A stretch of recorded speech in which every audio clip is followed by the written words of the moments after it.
Hey, welcome back to the cabin. I thought I'd do a review of the Growatt off-grid solar inverter, the one it's SPF 3000 LVM. I've had this for about 6 months now, and I've been running it in my cabin, my off-grid cabin, and it's been working really well. So some of the areas I think I'll do the review on, whereas I'll look at the installation of the unit, I'll look at the AC charger side of it, and the inverter and its ability to take loads, look at the cons of the unit, and would I buy this unit again. So those are sort of areas I think I'll cover. In terms of the installation of the unit, I mean, I did the installation myself, and it was really straightforward, to be honest. I mean, like I said in my first video, the hardest bit was to build my solar array and dig my trench to put my conduit in to run the wires from the solar array to the house. That was the hardest bit. But actually setting it up, it was pretty straightforward. The only thing I would say that was really difficult was installing the AC input and output side, you know, the wires that take your loads, and there just isn't a lot of room to fit, especially if you're using 8-gauge wire for your output section going to your panel. So like this type of wire here going into your panel, it's so hard to wire that in, I found anyway. If you're using just extension leads, then it's a piece of piss. It's fairly straightforward. Like I've got an extension lead for my generator, so the power in, I just put an extension lead in, and that was easy to do. But wiring something like that is really tricky because there just isn't a lot of room in there. So that's something I think if Growatt can do, maybe. I mean, I know the unit is so small, so I mean they've compacted a hell of a lot of stuff in here. So I mean, it would have been useful if there's a bit more space. That's just my personal opinion. But apart from that, it's dead easy to install. I mean, I'm not an electrician or anything like that. It's just fairly straightforward. In terms of the AC charger, that works really well as well, to be honest. I mean, I've got a 2000 watt inverter generator, and it works fine. And like I say, I run it off of an extension lead, so I just plug it into my my generator outside. So, but what I would recommend you doing is if you go into settings 11, I would advise you to set your amps quite low until you can suss out what your generator can take. So, I mean, for my generator, I think I set it at 25 amps charging into the battery, because that's all that my generator can take. Anything higher than that, it just won't cope. So yeah, I would say go into setting 11 and just put it down to a lower amount until you suss out what your generator can take. So yeah, the AC charger works fine. I've used it quite a few times when there's been no sun for like a few days. I just plug my generator in, boom, and you know, in a couple hours or 3 hours, it's fully charged. Okay, so move on to the next bit, the inverter side of this Growatt. This thing here works really well. I mean, I've thrown everything at it and it's accepted all my loads. Like I've got an air compressor that I use. I put that on and it works no problem. I've also put my stick welder, plugged my stick welder in, and it works no problem. So in terms of taking loads in the cabin, this little guy here is spot on.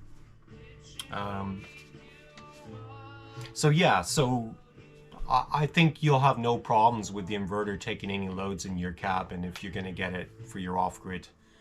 I mean, it depends on how big your off-grid house is and what kind of load you're going to use, but for me, it uses everything. You know, I can put my toaster on, my coffee grinder, the air compressor, everything works fine on this unit. So I'm well impressed actually. So if we look at the cons of the unit, that is the standing power to run this thing is quite high, I find. When I look at before I put my my battery monitor on, my Victron battery monitor on, when I had no loads on in the house at all, if you go into your Growatt, it tells you what your loads are, and it always used to say it's around 10 or 15 watts. So I thought that was the standing power of this unit, was 10 or 15 watts. But when I connected my Victron battery shunt, when I have no loads on or anything like that, I mean, it says that 55 watts is coming out of my battery. So I'm thinking the standing power of this unit is 55 watts, which is quite high, to be honest. So yeah, that was one of the things. I mean, I knew there was like a standing power, because obviously you need power to run this unit when it's idling. But I didn't think it was that high, to be honest.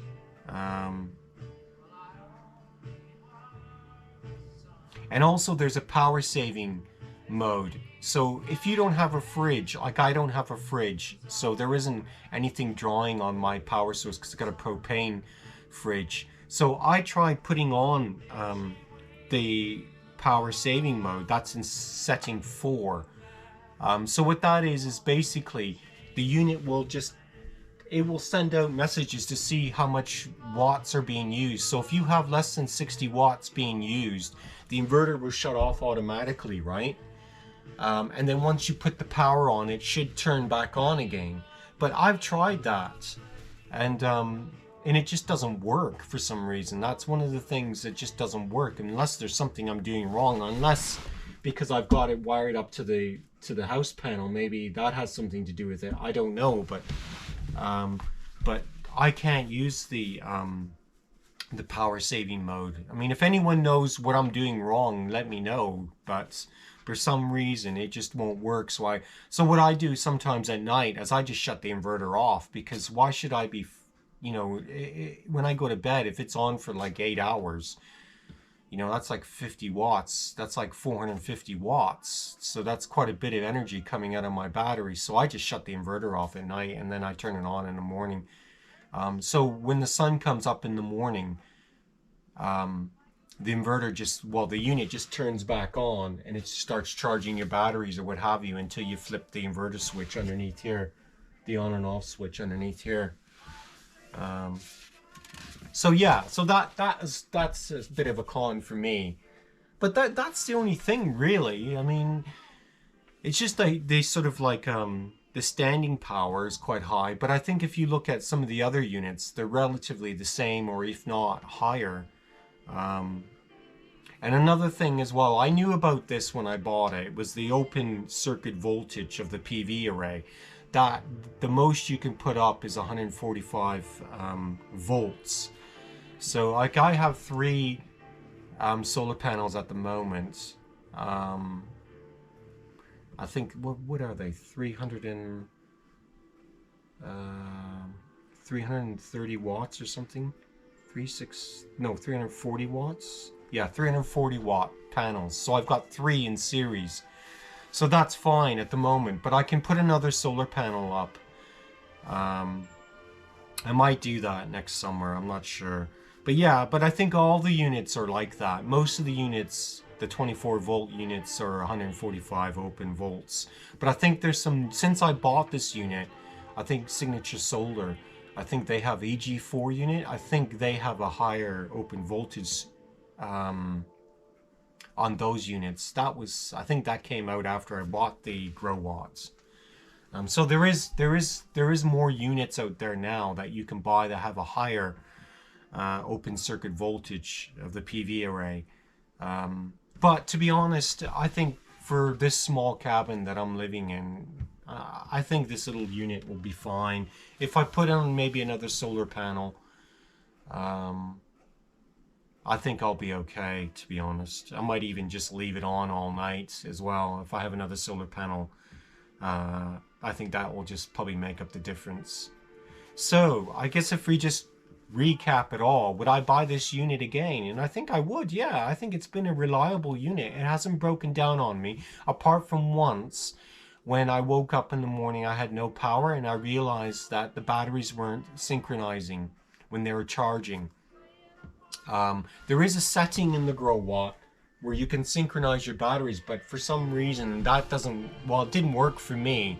So what I did is I just bought a battery equalizer on Amazon, a cheap one, and I put that on my batteries, and since I did that, it's been fine.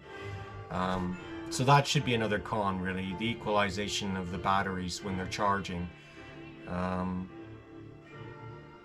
So that's basically all the things that I've picked up since I've been running it for 6 months. Every day it's just been on, taking loads and charging.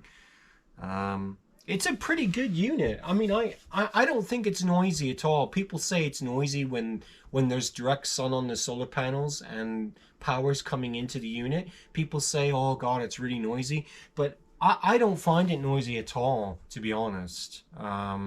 So I wouldn't put that as a con for me. But maybe for some people who have really sensitive ears, maybe they might find that really annoying, but I don't find it annoying. I have it like just by my door, and I mean, I think it's fine. So I think that's about it in the review. I would buy this unit again because it's been a reliable unit so far. I mean, I've only had it for 6 months, mind you, but I've been using it every day, apart from when I'm not here. So yeah, I think it's pretty good to be